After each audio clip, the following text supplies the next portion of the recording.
Hello student, class 10 maths का standard का sample question paper है जो सीबीएसई ने रिलीज़ किया है 23-24 सेशन का। तो मैक्सिमम मार्क्स 80 है इसका।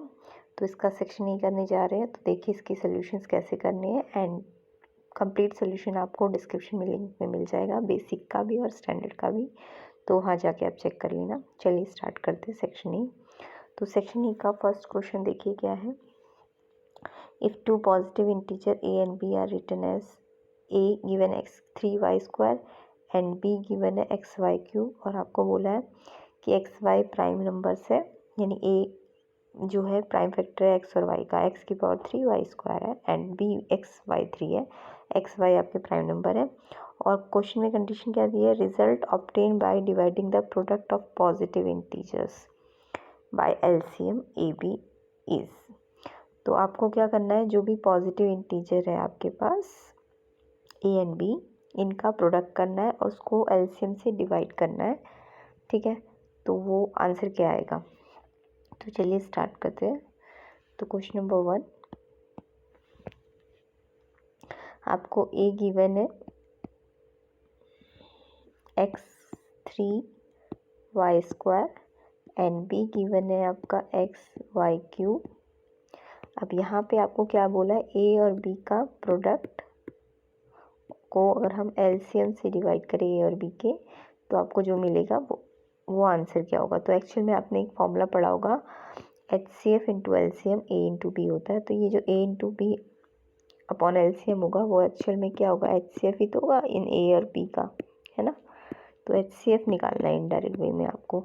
तो HCF कैसे निकलता है, जो भी आपके प्राइम फैक्टर्स है एक्स और वाई की फॉर्म में, तो यहाँ पे x की पावर, अगर आपको HCF निकालना है तो x की पावर और y की पावर कौन सी वाली लेंगे, जो कम होती है HCF में, क्योंकि हम x और y की कम पावर लेंगे। तो अगर हम a इंटीजर की बात करें तो x की पावर 3 है एंड b में x की पावर 1 है, तो कम पावर कितना है, 1 है ना, तो x की पावर 1 ले लेंगे। एंड ऐसे ही a में y की पावर कितनी है, 2 है, और b में y की पावर कितनी है, 3 है। तो यानी कि हम y पे 2 पावर लेंगे, क्योंकि HCF में हमेशा जो भी प्राइम फैक्टर होंगे उनकी कम पावर ली जाती है। तो यानी आपको HCF निकालना था ना, तो HCF क्या आएगा, XY स्क्वायर। ठीक है, क्योंकि A into B upon LCM का जो आंसर सॉल्व करके आएगा वो HCF होता है, तो HCF आपको समझ आ गया XY स्क्वायर होगा। तो इसका आंसर आपका बी ऑप्शन सही होगा, option number B. Next question देखते हैं, क्वेश्चन नंबर 2।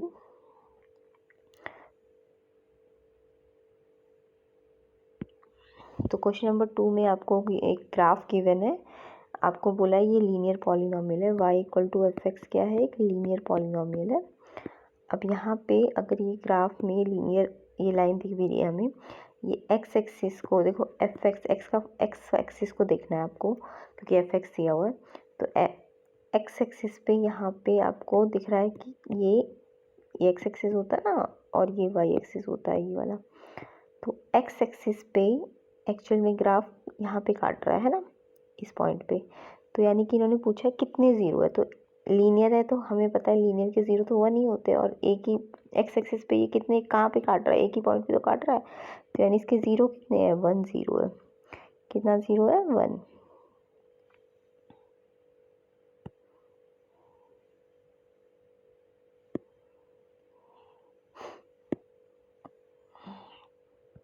ठीक है, तो 1 ज़ीरो है।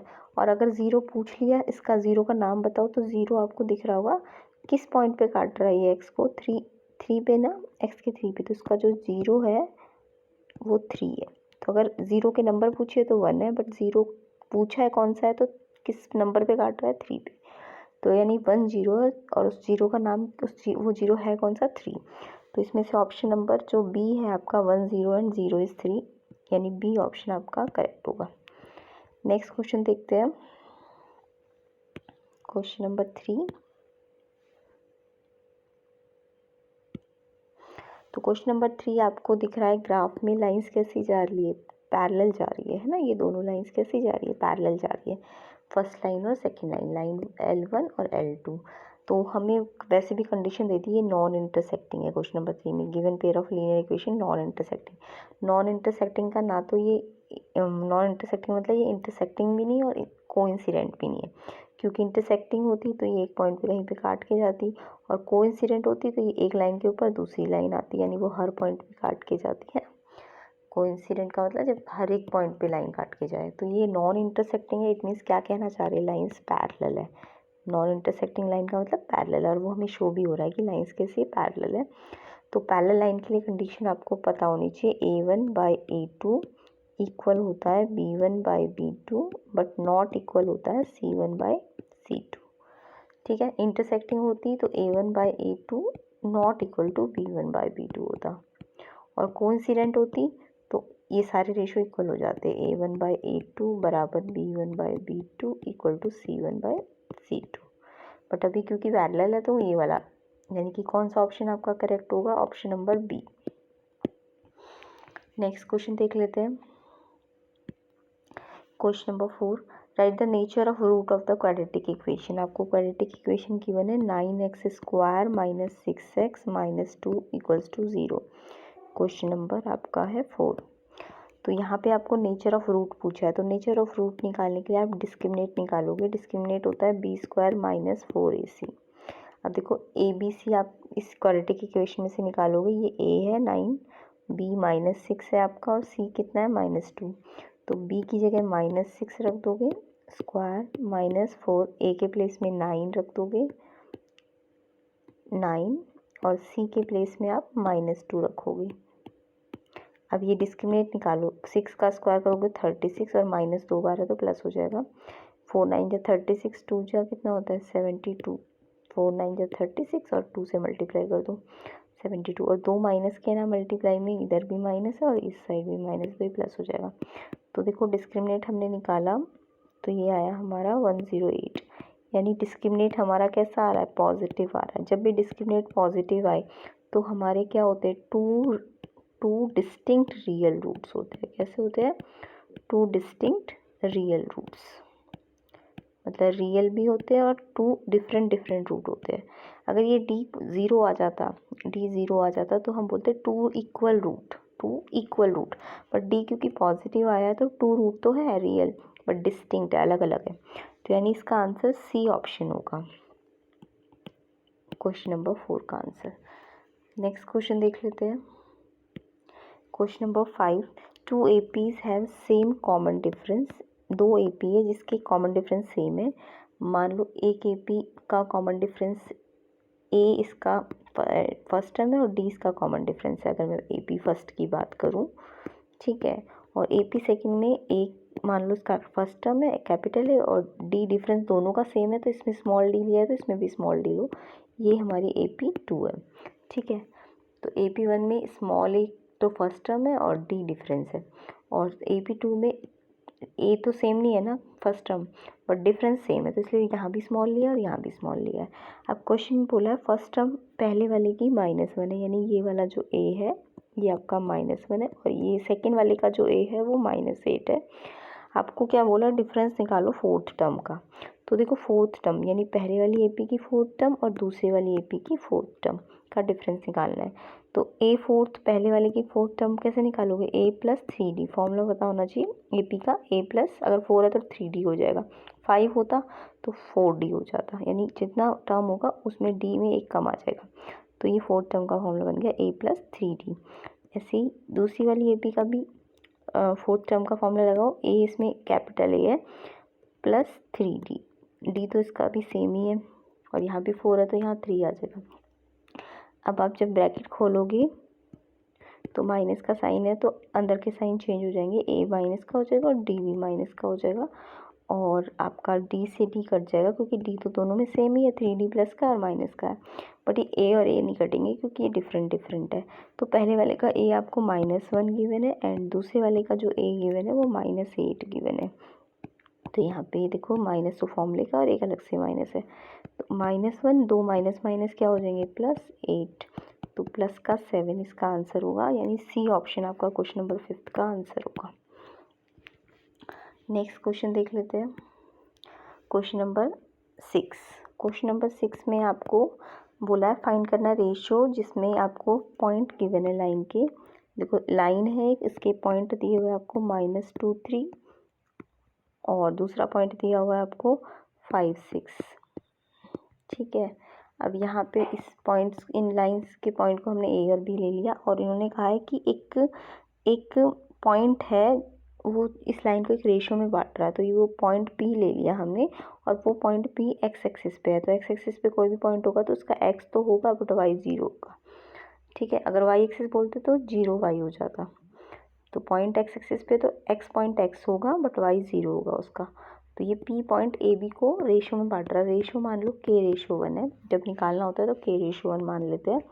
अब यहाँ पे हम सेक्शन फॉर्मूला लगाते हैं जब भी रेशियो वाला क्वेश्चन होता है लाइन में। तो ये जो ए के कोऑर्डिनेट है इन्हें हम x1 y1 ले लेंगे, बी के कोऑर्डिनेट को x2 y2 ले लेंगे, और ये जो अंदर पॉइंट होता है इनके कोऑर्डिनेट को हम xy लेते हैं।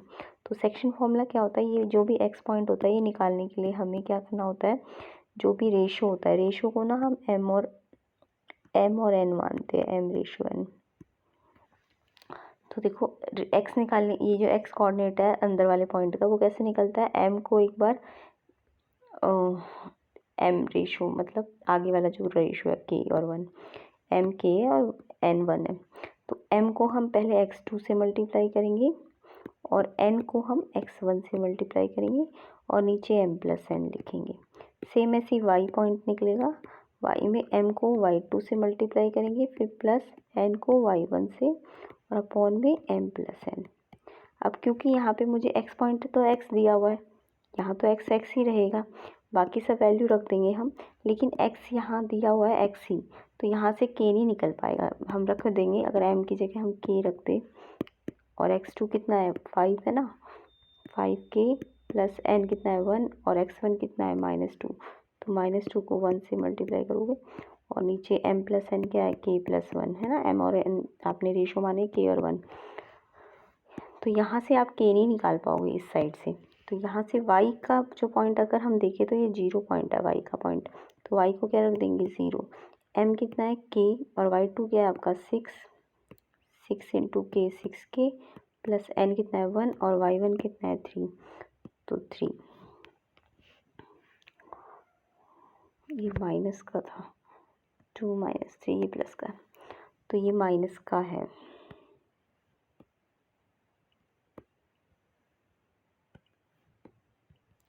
और k m की जगह k और n की जगह 1।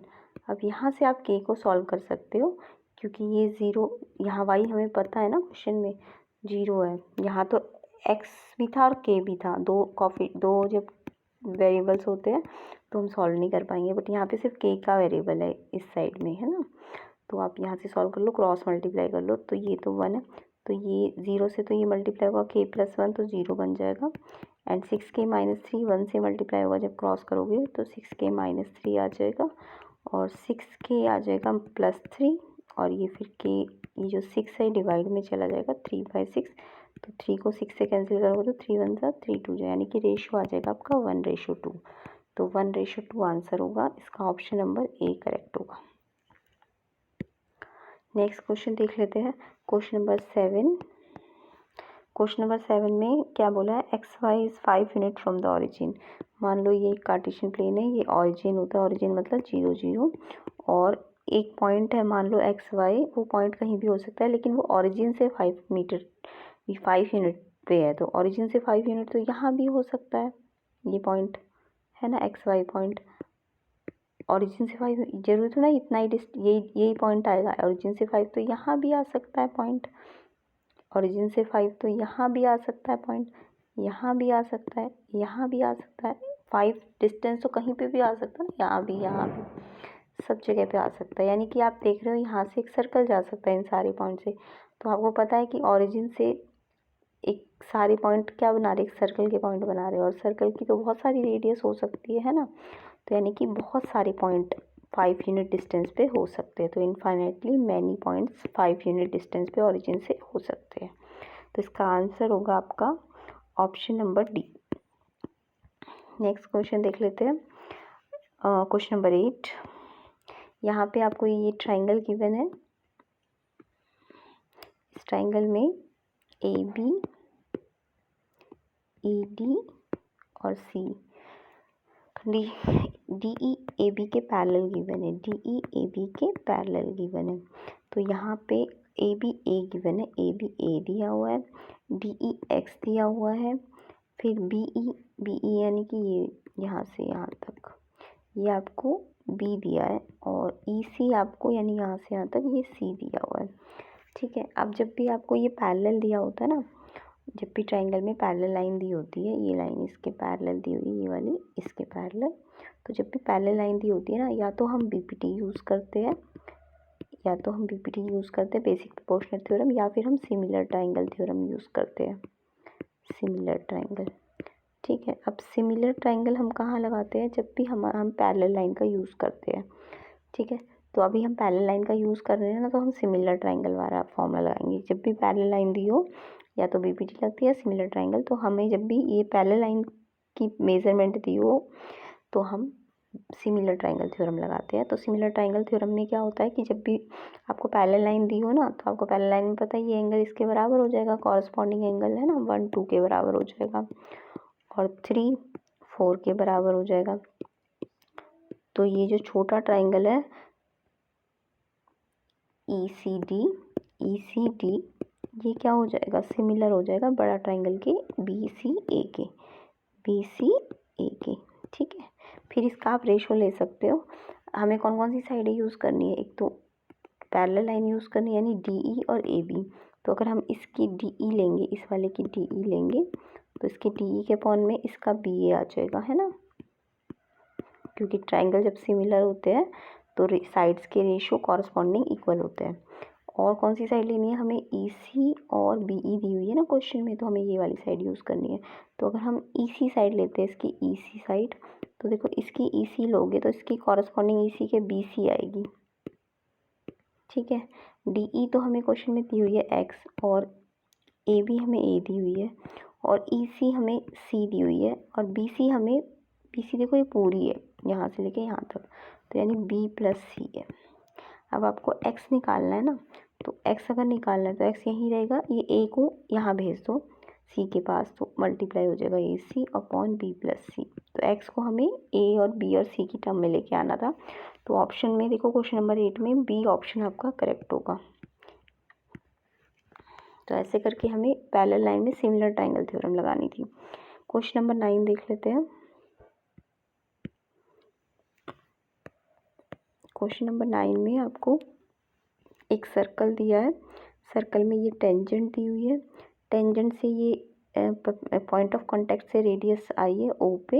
ये रेडियस क्या होती है, परपेंडिकुलर होती है, तो सबको पता है ना टेंजेंट पे रेडियस क्या होती है, परपेंडिकुलर होती है। टेंजेंट जो सर्कल को टच करके जाए और उस पर उसके पॉइंट ऑफ कांटेक्ट पी से अगर कोई रेडियस जाती है तो वो इस टेंजेंट पे परपेंडिकुलर होती है। साथ में आपको एक कॉर्ड बना के दे दी पी क्यू, और इसको रेडियस ओ क्यू को जोड़ दे, यानी ये भी रेडियस है ओ क्यू भी और ओ पी भी रेडियस है, तो रेडियस तो इक्वल हो जाएगी ना। तो ओ पी किसके इक्वल आ जाएगी, ओ क्यू की। अगर सामने वाली रेडियस इक्वल है तो ये जो ट्राइंगल बन रहा है कॉर्ड और ये रेडियस मिला के क्या बना रही है, एक ट्राइंगल बना रही है। तो ये ट्राइंगल में ये जो एंगल है, ये एंगल पी और एंगल क्यू, यानी पी का नाम है ओ पी क्यू और क्यू का नाम है ओ क्यू पी, ये बराबर हो जाएंगे। इनको एक्स मान लो दोनों को। और आपको मैंने अभी बताया कि रेडियस क्या होती है, टेंजेंट पे परपेंडिकुलर होती है, तो ओ पी परपेंडिकुलर है किस पे, पी आर पे। तो आपको पूरा एंगल ओ पी आर पता है, ओ पी आर कितना है 90 डिग्री, और ओ पी आर आपका दो एंगल से बना हुआ है, एक तो O P Q plus Q P R से, है ना।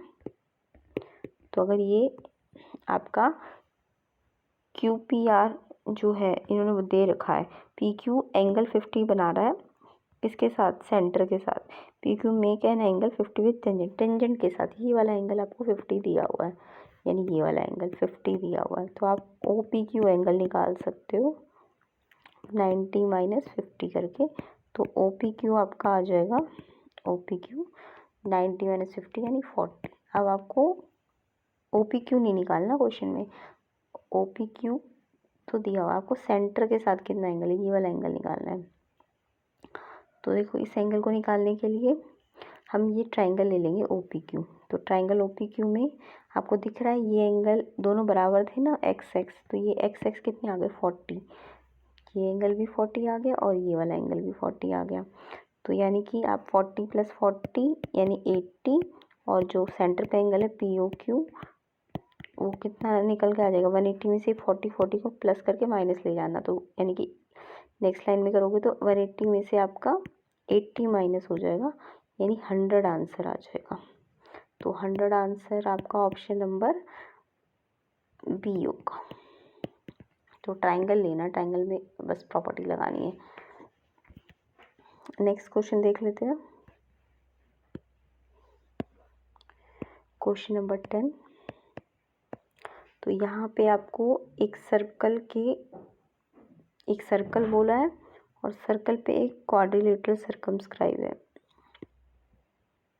ऐसे करके, ठीक है। PQRS इसका नाम है, PQRS। तो जब भी एक सर्कल पे क्वाड्रिलेटरल सर्कमस्क्राइब होता है तो ये 4 जगहों पे टच करता है ना, ये यहाँ पे। तो मान लो ये ABCD पे टच कर रहा है, ABC और D पे। अब ये ABCD क्या होंगे, पॉइंट ऑफ कांटेक्ट होंगे, पॉइंट ऑफ कांटेक्ट, यानी कि ये सारी टेंजेंट बना रहे हैं ना, सर्कल जो स्क्वायर की साइड से ये टेंजेंट बना रही है, और ये ABCD जहाँ पे टच कर रही है पॉइंट ऑफ कांटेक्ट होंगे।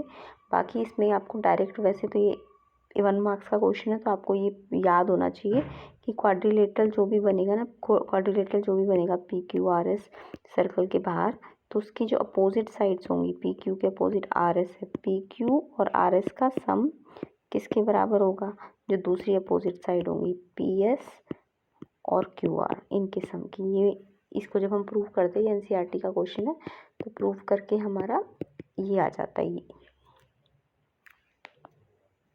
ठीक है। तो हमें PQ पता है क्वेश्चन में 12 है, प्लस RS पता है 14 है, और PS हमें निकालना है, और QR हमारा 15 गिवन है।